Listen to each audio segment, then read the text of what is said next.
Welcome to Pond Lehocky, the largest workers' compensation law firm in Pennsylvania. With over 250 years of combined courtroom experience, we've helped over 100,000 injured and disabled workers obtain benefits, as well as some of the biggest settlements in the state. Even better, Pond Lehocky doesn't charge a dime until you win. If you've been injured at work, give Pond Lehocky a call. Across the JDoc Media Network, welcome in everyone to another edition of the Labor and Energy Show with JDoc in Krausey, broadcasting across the JDoc Media Network and then also airing on big radio stations from Pittsburgh into Philadelphia and then down to Washington, D.C. And for all of the support that we have received over the last year and a half into, well, I guess it's longer than that now, JDoc, 2 years now. We're super appreciative of that, but we stay true to the core mission of the Labor and Energy Show, and that's to continue to educate the public. Yeah, Joe, it's so important, and our initiative is Common Sense and Energy. Like you mentioned, educating the public on the facts and the realities of energy across the country and the world. And we've had the who's who in our traditional energy, in our labor community, on our broadcasts, in our political community. And a lot of the things we talk about, a lot of the narratives that are going around, you hear words constantly like the transition and renewables. We support renewables, of course. But what's important is to educate the public that there's no switching a button here, okay? And switching to renewables overnight. And the narrative would allow people to think that. Okay, and one of the things when you hear about the transition and all those things, and our organized labor community has done. I mean, obviously jobs and wages are really important, and we've done a lot of research and a lot of participation in panels and all those things about a so-called transition. The facts are not what people think they are. So it's important. And now we have a representative, Michelle Bloodworth, who represents the coal industry, the coal fleet. And if anybody has obviously not been living on a rock under a rock on a desert island, they know that the coal industry is taking the brunt of the wrath. Okay. And we're going to be educated a lot on the coal industry and a lot of the important facts that you don't hear on a daily basis. Okay. And so everybody, gets their say, gets to talk about and educate the public and the policymakers. Okay. And this is no exception. So I'm ecstatic to have Michelle Bloodworth, and she'll introduce herself and talk about America's Power, the organization she represents. It's going to be a great show. Yeah, just a reminder for our listeners and our viewers across the JDoc Media Network, last week's show on EV mandates is a great listen, and you'll find that episode on Apple or Spotify or wherever you download or consume your podcast. Just go to Apple or Spotify and search Labor and Energy. But we've covered that gamut, JDoc. A lot of feedback coming from that conversation about the mandates on electrical vehicle or electric vehicles. We generated good conversation with that a week ago. Another area, okay, where of course we support electric vehicles. Okay, if you could afford one, by all means, okay. But throw the word mandate on there, okay, and now we're writing checks we likely won't be able to cash, okay, and in the process, major issues. And what's important about the issue is a lot of legislation's getting, impactful legislation's coming across the table now. And the general public, most of the general public has no idea what an electric vehicle mandate is, shutting down gas-powered automobiles. But they have no idea what the potential impacts are of shutting down the possibility of buying a gas-powered car, or mandating, the fact that 17 states and growing have electric vehicle mandates that will be in full effect by 2035, that start as soon as 2024. So we got a lot of feedback on that particular things. Again, not against electric vehicles, Totally support them. Mandates, create unbelievable impact and problems for our country. As we get ready to go into the break here across the Jacob Media Network, this is the Labor and Energy Show. Take 20 seconds again, JDoc, just to set the table for our very special guest today. Yeah, no, Michelle Bloodworth is the president and CEO of America's Power. The coal representing, the coal industry. Okay, she's going to talk to us about her members, about the real issues, about grid issues with the grid, and the issues and the things that people may not understand. And so it's going to be a great conversation. Looking forward to it. This is the Labor and Energy Show with JDoc and Krausey across the Jacob Media Network. Back in a moment.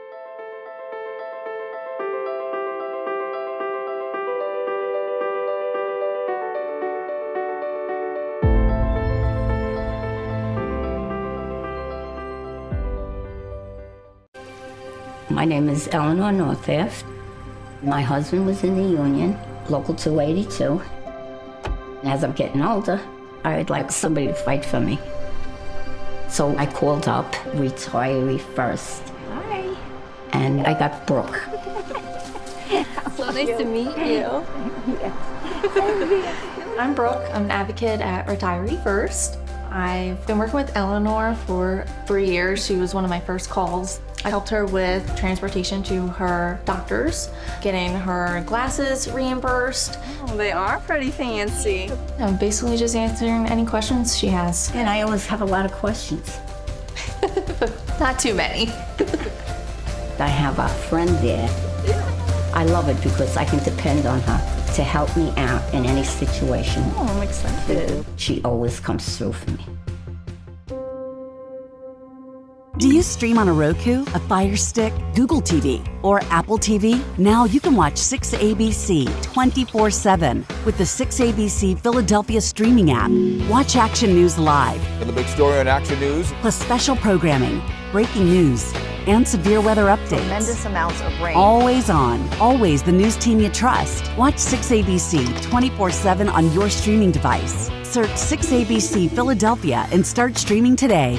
And welcome back, everyone, to the Labor and Energy Show with JDoc and Krausey. Thanks again for either tuning in and watching us on the Jacob Media Network or listening in from Western Pennsylvania to Philadelphia down to where all that policy is created down in Washington, D.C., where we air weekly on a big radio station as well. JDoc, over to you to get our guest into the conversation. Thank you, Joe. I'm ecstatic to bring into the program Michelle Bloodworth, President and CEO of America's Power. Michelle, welcome to the show. Well, thank you. I really appreciate the opportunity. And as I said to you guys earlier, I am from Birmingham, Alabama. So sorry about the accent. No, listen, as soon as you started to talk, I thought you were from South Philly. You know what I mean? Just kidding. But listen, we really appreciate your time.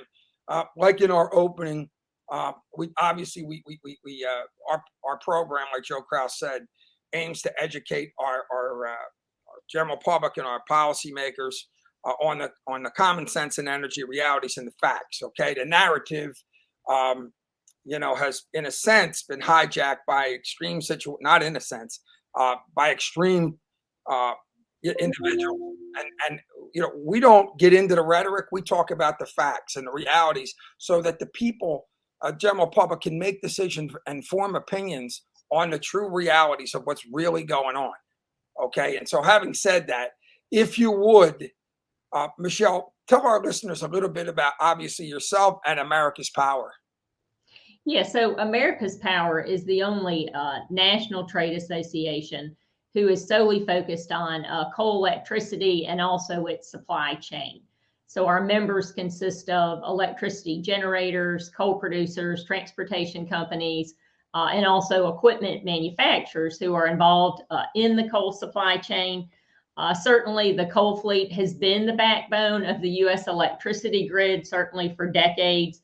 It is very critical to continue to maintain affordable electricity but also ensuring a reliable and resilient electricity grid.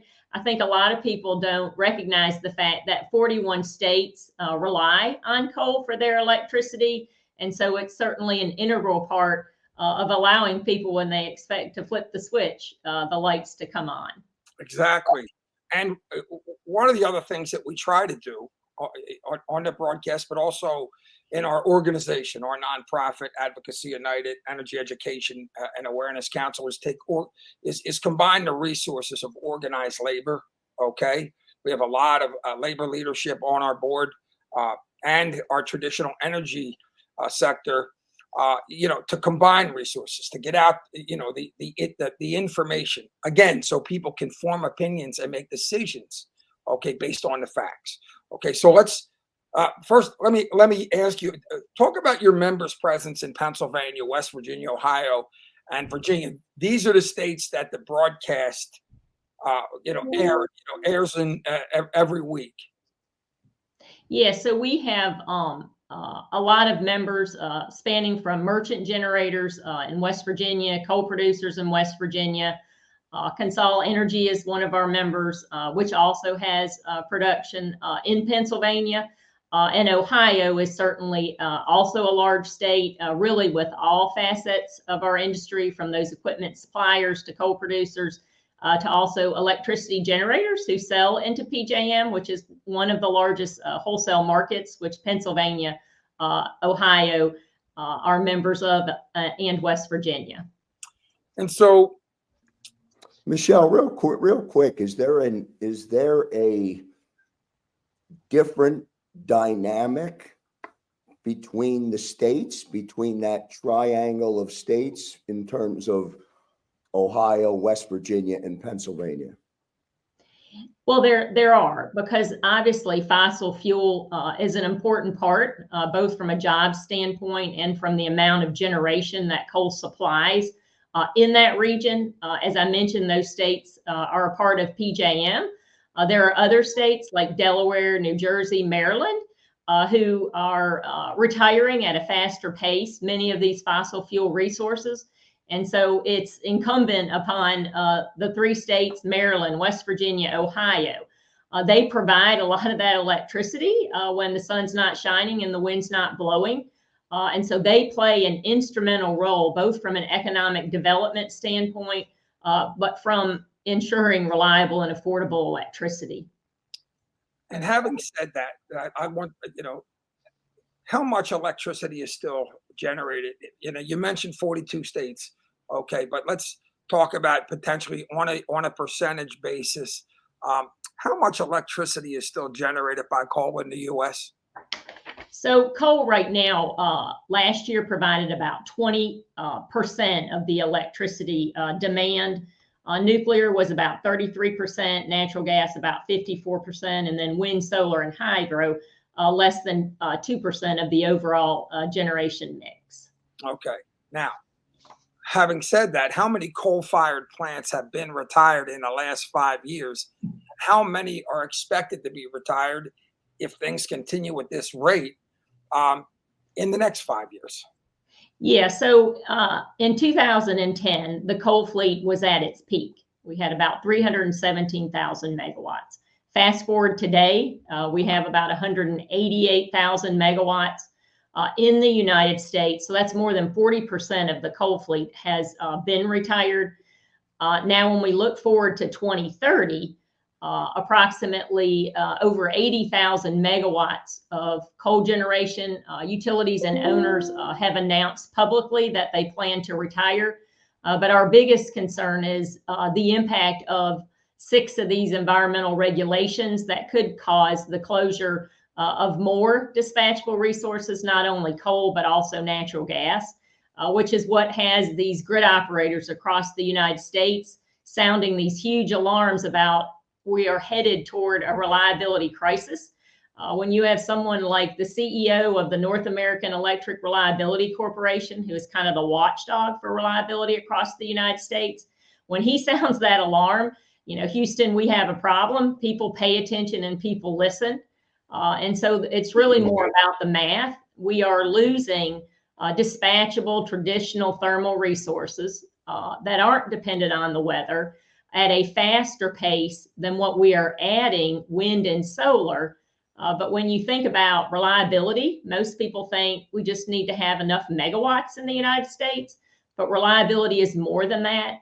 The generation resources, they have to have essential reliability services, which many intermittent resources don't have. Doesn't mean that we're not supportive of renewable resources, but at the same time, the more renewable resources you add, you still have to have those resources like coal that have fuel security. We all saw what happened during Storm Uri and Storm Elliott, where coal provided about 50% of that incremental increased electricity demand, even because natural gas has a lot of competition. There's a lot of other uses for natural gas. And also, certainly solar and wind disappeared during the peak hours when certainly we all needed our heat the most. Michelle, I just want to get clarity. JDoc, just give me a second here. 2% was the percentage for wind and solar? Yeah, so wind and solar only provided 3 to 6% of the electricity, certainly when demand peak. We all know the sun goes down at night. And one of the problems with renewables is long duration battery storage. And certainly there's advances being made, but it's not prime time for commercial. We don't have any long duration battery storage. So like when we had Storm Uri and we have 6 to 7 days of cold weather, you're really depending on those traditional thermal resources. When you look at Storm Elliott, 94% of that incremental electricity demand was provided by fossil fuel, coal, natural gas, and oil. And without those resources, PJM, as an example, would have had to shed load and could experience rolling blackouts, which is what NERC has basically said, that 2/3 of our country is at elevated risk of blackout. That's really unheard of, certainly in the United States. So here's what I don't understand. JDoc, just bear with me for 1 second. Use 6% as the average. How could we ever get there with that process? Excuse the ignorance of that question. It's the first time I've ever heard a percentage about it. How can we ever get there to count on that as a reliable way for us to exist? Correct. Because even with the incentives in the Inflation Reduction Act, which certainly have encouraged the investment in a lot more renewables, but what a lot of people don't understand is if you're really going to achieve 100% decarbonization, according to the Biden administration's goal, it would require you basically to re-engineer the entire electricity grid.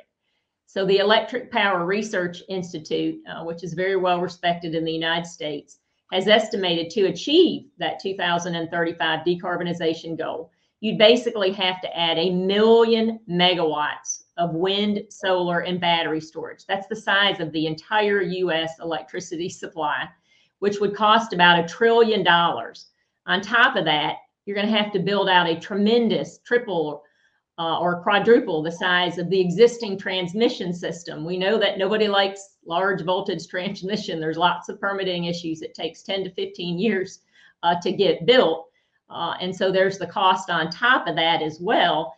And again, many of the renewable resources, and again, we support renewables, but they still need those dispatchable thermal resources because we don't have hydrogen, advanced nuclear. We hope someday we have carbon capture and storage, but those technologies are far from being commercially viable. So do you think people actually understand it? And let's paint a layman's look at this, okay? Because we talk about the grid and we talk about, retirements, okay, happening at a much higher rate than, the replacements.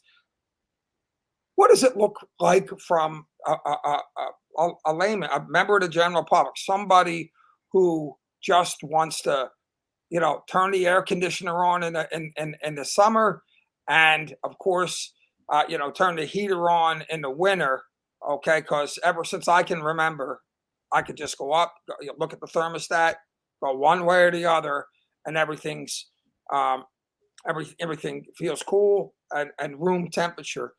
What does it look like potentially? And we don't get into fear factors; we get into facts. So, that's the people understand it. Also, talk about what a person can expect if we continue on this pathway. Yeah, that's a great question. These electricity is extremely complex. We're trying to educate both state and federal policymakers and the consumers at large in a way that they can understand it. Because again, to me right now, it is not physically engineering math-wise possible to basically eliminate coal, oil, and natural gas. Those resources are going to be needed now and well into the future. But when you have, we've certainly been elevating our concern with these EPA regulations and also the accelerated pace of coal retirements. But when you have grid operators, whether that's MISO, which is the Midwest Independent System Operator, you have PJM, they house the largest coal fleets in the United States. And they are saying, Houston, we have a problem. They're telling their utilities that we cannot sustain the reliability of this grid at the pace, whether that's state decarbonization goals, whether that's utility goals. Certainly investor-owned utilities have a lot of pressure from their board members. We have a lot of public power and rural cooperative who certainly have invested a lot of money. They do not want to retire their coal plants. They serve rural America. But the good news is that finally, because you have electricity experts, and including all 4 FERC commissioners testified that we still have to have coal now and in the foreseeable future if we are going to maintain the reliability of the grid. But we've never had before the acceptance that there is a problem, that the pace is not sustainable. The good news is we've had about almost 10,000 megawatts of utilities who have delayed retirement because they are recognizing that many of their goals they're not able to achieve, again, because of all those challenges. We're not able to bring on enough renewables onto the grid to offset the loss. You heard us talking about it in segment 1, Krausey and I, electric vehicles, which again, like renewables, we all support. However, electric vehicle mandates. Now we're talking about retirements now under the current conditions. Okay, if we just replaced, if we hypothetically pressed the switch and retired all of our traditional energy resources and went to renewables tomorrow, which is a fantasy, but a reality to a narrative that's being pushed. Okay, that doesn't include electric vehicle mandates, where we retire the gas run engine, okay, gas run automobiles, and switch every car to electric vehicles. Now, and you'd have ports everywhere, which would strain the grid even, right now. Okay, what is your thought about that and that picture, stressing an already stressed situation? No, that's a great question. When you think about trying to electrify the entire economy, and it's not just EVs. We've heard about some states who want to convert home heating, from a gas furnace or a cooktop to electric. We're seeing huge data centers. I live in Virginia, and Dominion had to turn away two companies who wanted to develop 2 data centers because they were short the capacity.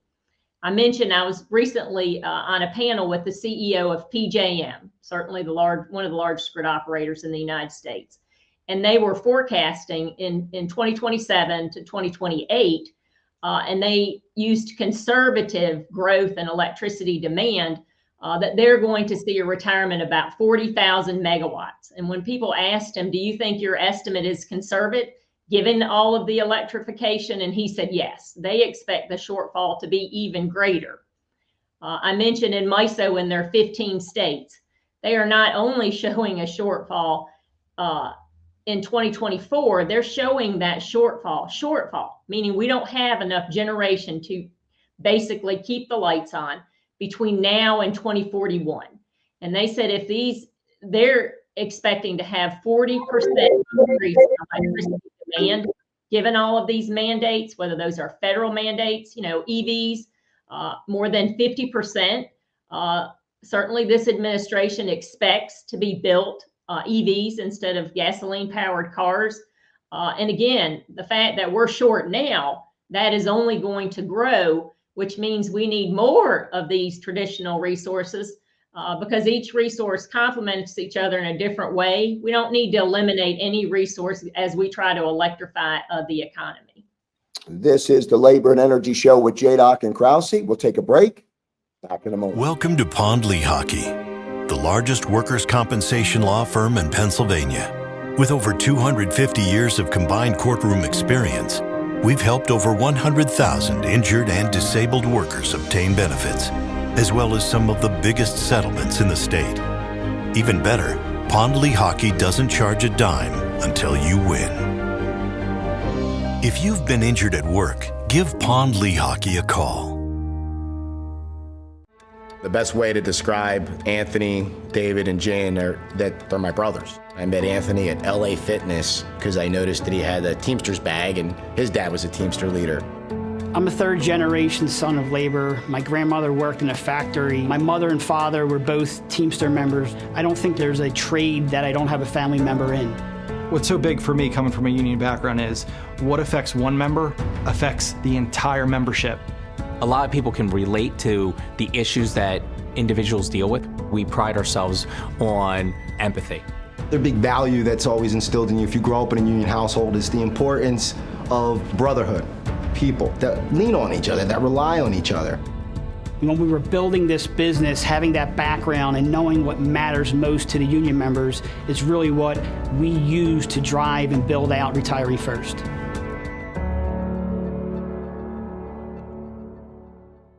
Do you stream on a Roku, Fire Stick, Google TV, or Apple TV? Now you can watch 6ABC 24/7 with the 6ABC Philadelphia streaming app. And the big story on Action News. Search 6ABC Philadelphia and start streaming today. Back here on the Labor and Energy Show with JDoc and Krausey across, of course, the Jacob Media Network and broadcasting on our platform from Western Pennsylvania down into the Philadelphia market, South Jersey, Delaware, Maryland, all the way down into DC, JDoc. And as Michelle mentioned, that West Virginia, Ohio, Western PA corridor, we're right in the middle of that triangle with the Labor and Energy Show. So we thank everybody for listening to us or watching us from the western side of the state. We continue our conversation now with Michelle Bloodworth. Good segment, JDoc, and our previous opening segment with Michelle. Absolutely.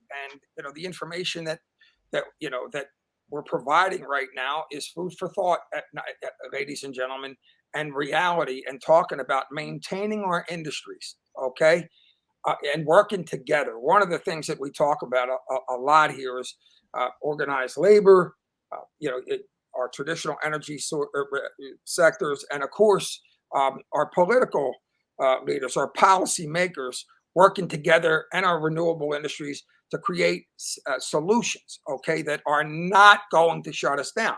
Now, one of the things, and it's in a sense like being in the twilight zone, okay, but there's realities here, and let's talk about them. First of all, Michelle, I'm sure you heard about Michael Bloomberg's philanthropic contribution of $500 million to the nonprofit Beyond Carbon campaign to basically obliterate coal and natural gas plants that generate electricity. Okay. And, and they want to replace everything with renewable energy and would do it today if they possibly could. Okay. Talk about that type of narrative being built and talk about the possibility. Do we ever get the opportunity to work together for, and you hear this a lot, okay, for common sense solutions? We care about our environment. Obviously, one of the things we talk about is we're not willing to sacrifice our environment, even for jobs or anything, our our children's future, the way we leave the planet. Okay, that's unnegotiable. Okay, but also unnecessary. Okay, so you hear about Michael Bloomberg contribution. Okay, and you look at the narrative as it is. A, your thoughts on that. B, will we ever get the chance to work together on common sense solutions? Where are we? Well, certainly narratives and Michael Bloomberg's initiative are not very helpful. We certainly are working across all aisles of Congress and in the states. And again, just like you guys are, we're certainly supportive of clean energy. We advocate for sensible, flexible environmental policies, ensure a lot of that flexibility should be given to the states, who certainly are going to implement them in a manner that is best for the residents within their state. However, what is certainly challenging is when you have, ill-advised policies or regulations driven by an administration who certainly is not putting reliability first. As we listen to FERC commissioners and electricity experts, they're all want to accommodate their states with clean energy, but they very clearly say we're about reliability, and reliability has to come first. That's why we're supportive of a gradual grid transition that allows time for transformational technologies to be developed, including those for fossil fuels, carbon capture and storage, instead of having a narrative that basically doesn't understand the math and the engineering and the science for the technology that we have today. And so again, that's why I think we need all resources. We need a genuine all of the above, not a lip service all of the above, that also includes fossil fuels and continues to allow us to remain energy independent instead of dependent on other countries. And $500 million right doesn't scratch the surface when you need it, when you need $1 trillion.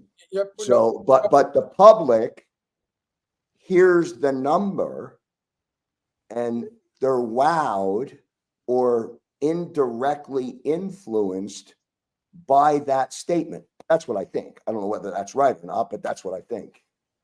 And I mean, what Michael Bloomberg, doesn't understand, and certainly there's a lot of rhetoric behind many of those politicized statements, but it really doesn't help. It certainly sends an investment signal, to investors who are looking at investing in those fossil fuel resources, so they can make sure, when it's 20 degrees outside, that those plants still run and are still capable. And I think what a lot of people, don't really understand is, megawatt of thermal generation is not the same as a megawatt of wind and solar.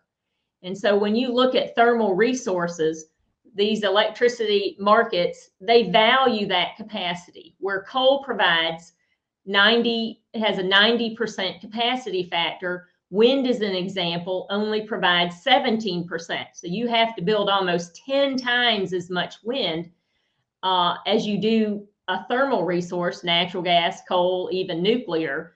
But what people don't also understand is there are these other essential reliability services, all those things like voltage stability, long duration energy, fuel security, being able to have, like coal has 60 days of on-site fuel.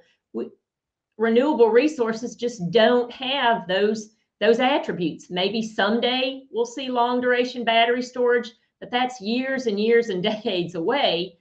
And so instead of supporting a gradual grid transition, so the grid has time, not only do you have to develop transmission, certainly there's a lot of stranded costs when coal plants and natural gas plants are retired. And when you add the fact that you have to have the dispatchable resources, the thermal, on top of the renewable, my concern is electricity prices are already going up. Can consumers really afford to pay for a rushed artificial grid transition? When if we all work together to support a gradual grid transition, certainly it would be better for the United States as we try to compete globally, and also for certainly rural America. You know, you think about this conversation, okay? And one of the issues we've realized is energy can be a complicated language, okay? And we like to, in a sense, bring it into layman's terms. I mean, I'm an iron worker, and let me just say this, okay? It's been like translating, okay, a different language and bring, and learning and being educated, on a daily basis. However, um, it's important, no matter what the situation is, to educate the public on, just, not only the facts, but just the language, what is really going on, translating it. On our show, Joe and I often think we feel like translators, okay? But if I can understand these facts, okay, and these details, do our policymakers, does Michael Bloomberg understand this conversation? I mean, let's be real. The narrative, you just talked about a common sense transition, okay? Nobody is sitting here saying screw the environment and let's keep renewables out of the market. Do our political leaders understand what's going on? Does Michael Bloomberg really understand what's going on? And he, if he does, what is going on? Why, why this narrative? Why all or nothing? Why don't our traditional energy sectors, okay, get the benefit of the doubt when we talk about working together? Because in a conversation, when you talk about renewables and a lot of these questions you're bringing up, oh, we'll figure it out. We're America, and we'll develop. Whoa! Why don't we have to shut down, retire all of our resources without saying, hey, let's all get the benefit of the doubt, work together on this common sense solution? Talk about that and let the people know, and me especially, what do our political leaders and Michael Bloomberg really understand what's going on? And the fact is, you can't do that. Well, I'll have to say that for Michael Bloomberg to make the statements that he's made, he certainly is not well educated. I would encourage him to talk to the CEO of NERC, to talk to the CEO of PJM, to talk to the CEO of MISO, to really understand the need to continue to maintain these thermal dispatchable resources. We had recently, there was a House oversight hearing where they basically called in including Cal ISO, New York ISO, all of the wholesale electricity market experts, and all of them pretty much agreed that we need more dispatchable resources, not less, that we have to put reliability first, and that at the rate we're going, and certainly many of them have provided extremely strong comments about EPA's environmental regulations, including the carbon rule, CPP 2.0, as many are calling it, that if those rules move forward, that we are going to have electricity shortfalls. They are very concerned. Anybody only has to read their comments as it relate, and certainly they're fuel neutral, but they're also reliability first. I would say, though, as it relates to some in Congress, I believe that some of them do understand and are trying to pass meaningful legislation. Senator Barrasso has introduced a SPUR Act, a permitting reform bill that basically would require FERC and EPA to do reliability analysis before these policies are finalized. And also, it would also require grid operators to value a lot of these attributes that I mentioned, fuel security, in a way that would benefit, because that revenue would come back to help lower electricity prices, like in Pennsylvania, in Ohio, in Kentucky, in those states where their fossil resources are helping other states who are retiring those at too fast of a pace. Okay, so let's talk about solutions, okay? Emissions are a concern, okay? We've talked about, obviously, the coal industry taking the wrath of it, even by, a lot of our a lot of our traditional energy leaders. So, talk about, we have carbon capture. You hear a lot about carbon. We've done a number of shows on it, but it's not quite that simple. Talk a little bit about, let's talk about the solutions. Can coal be used more efficiently so it's less emitting per unit of energy, of the energy it generates? Yeah, so let me talk first, and then I'll talk about about the solutions, because obviously the biggest threat right now to the coal fleet is these 6 environmental regulations. And again, many of these regulations are being revised for the 3rd time, rewritten.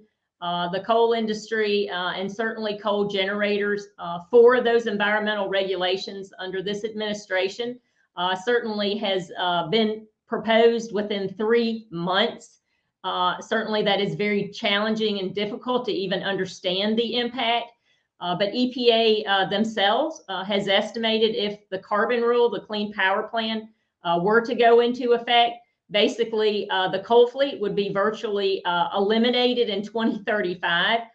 This rule also impacts natural gas and coal, which is we have never seen such an unlawful environmental regulation be proposed. That certainly would drive us to a reliability crisis.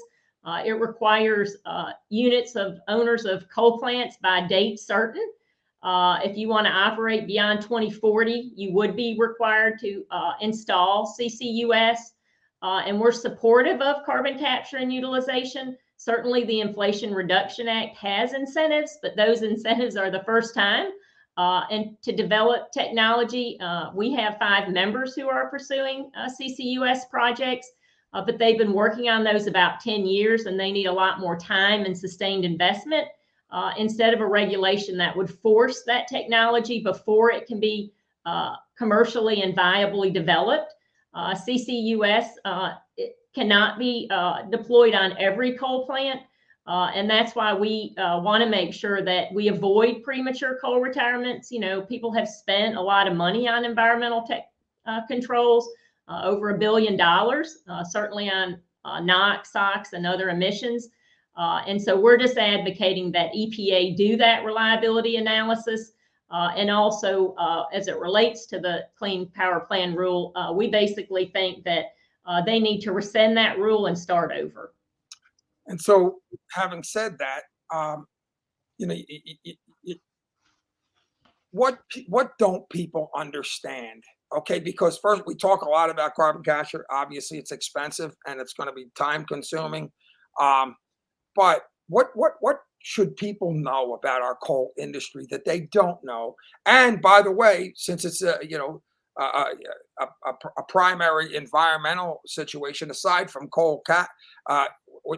carbon capture usage and storage, what other methods and solutions has the industry and is the industry working on to improve situations?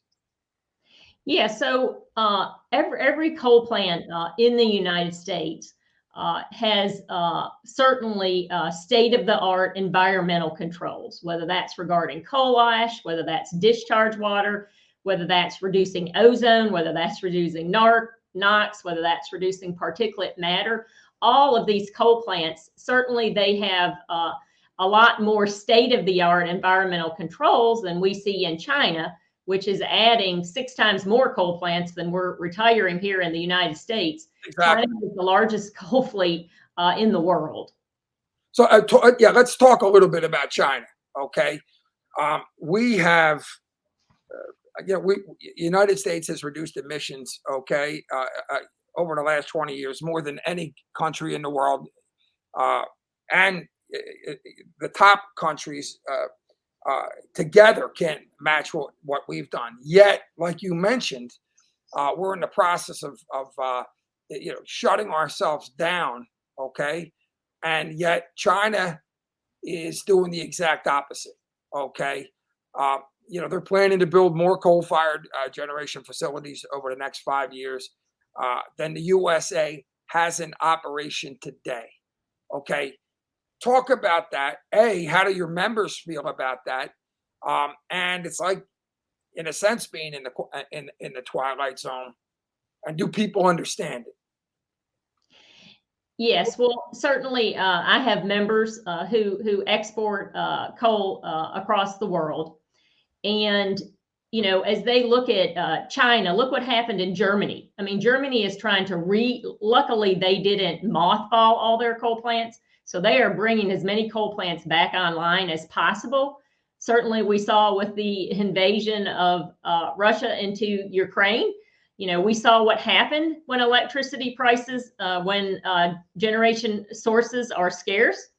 And that's why the U.S. has a huge opportunity to be certainly energy independent, but also an opportunity to export, whether that's LNG, coal, natural gas, to help other parts of the world. But if as we look at China, who certainly is, as I mentioned, they're adding 366,000 megawatts of coal plants. So even with the carbon rule EPA has estimated would only reduce greenhouse gases by 1%. But China certainly is continuing to build coal because they want reliable and affordable electricity. They are going to be able to compete globally and put the United States at a disadvantage because we have a lot of, certainly Michael Bloomberg and other legislation and policies that are ill-advised, that are causing the closure of traditional resources that can continue to provide affordable and reliable electricity. And as we try to develop advanced coal technologies like CCUS, certainly there is a lot of investment in the United States.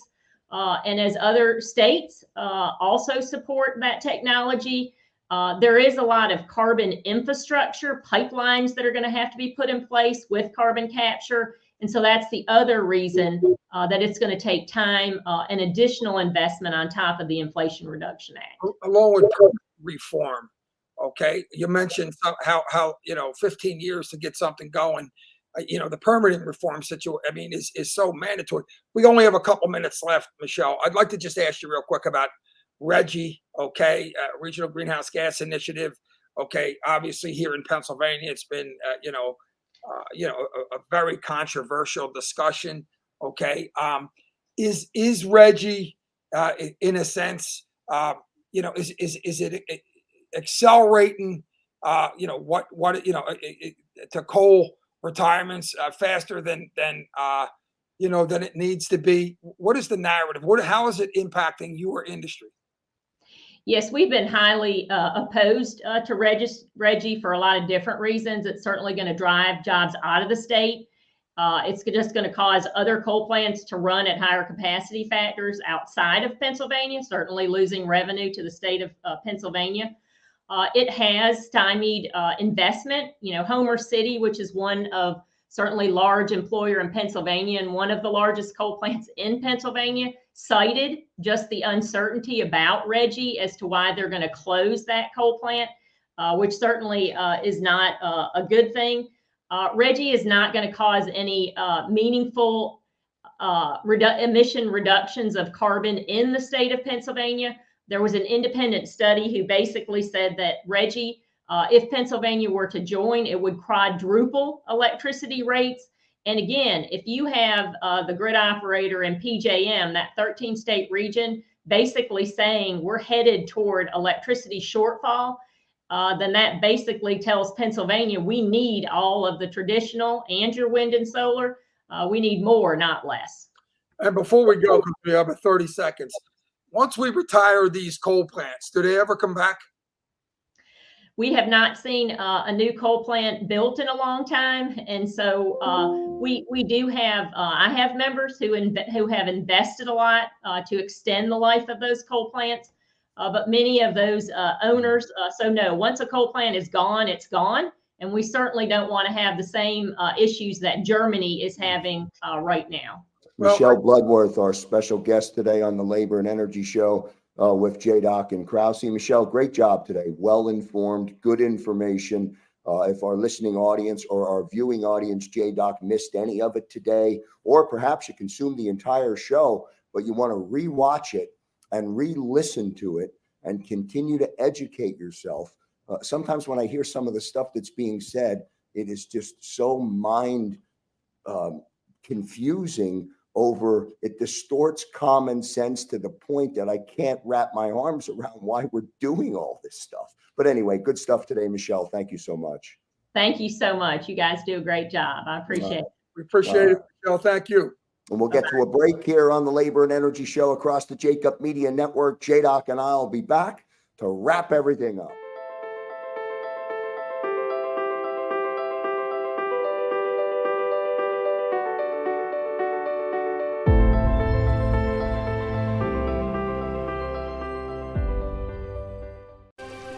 My name is Eleanor Northaft. My husband was in the union, Local 282.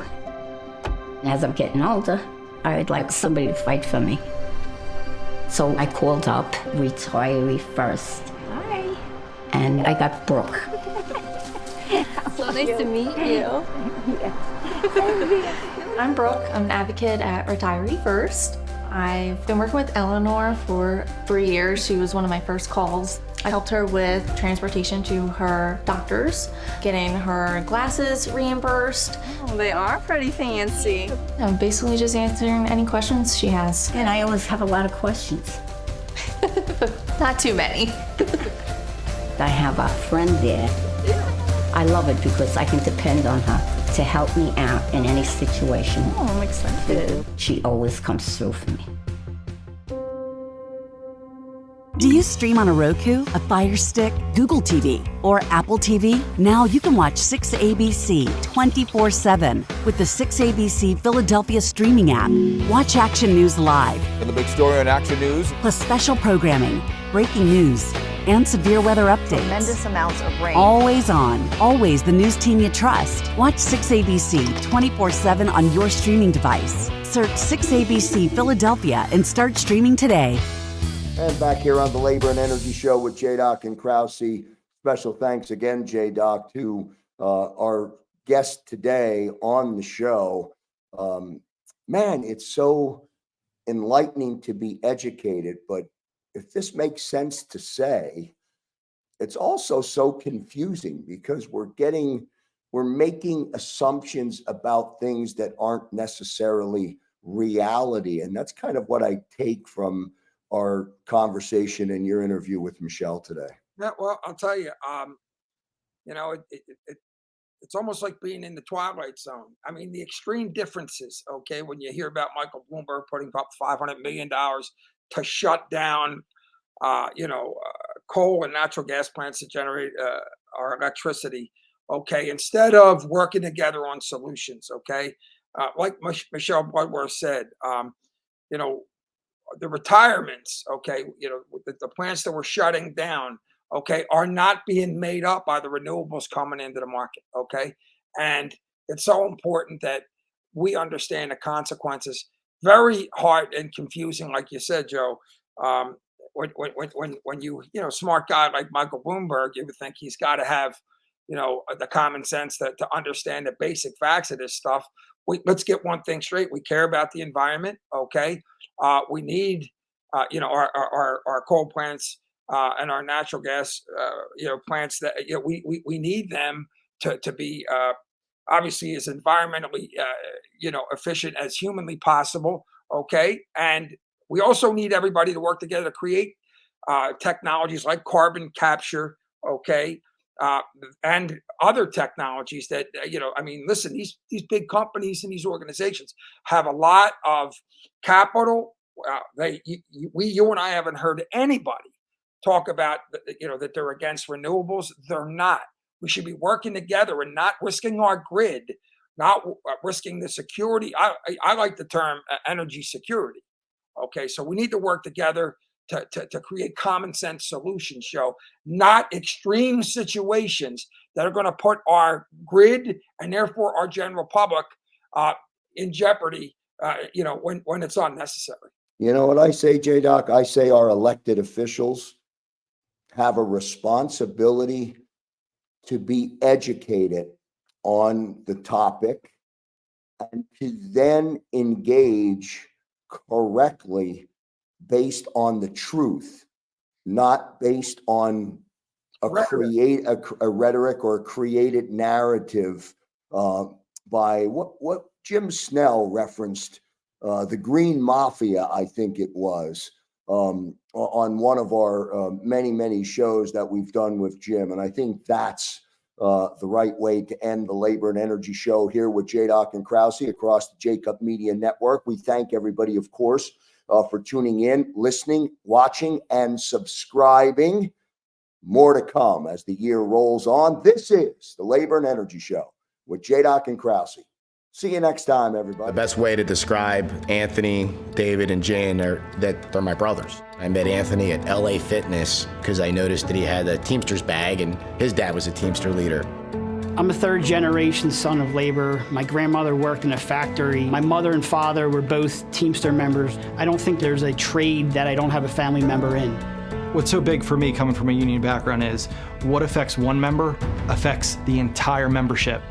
A lot of people can relate to the issues that individuals deal with. We pride ourselves on empathy. The big value that's always instilled in you if you grow up in a union household is the importance of brotherhood. People that lean on each other, that rely on each other. When we were building this business, having that background and knowing what matters most to the union members is really what we use to drive and build out Retiree First.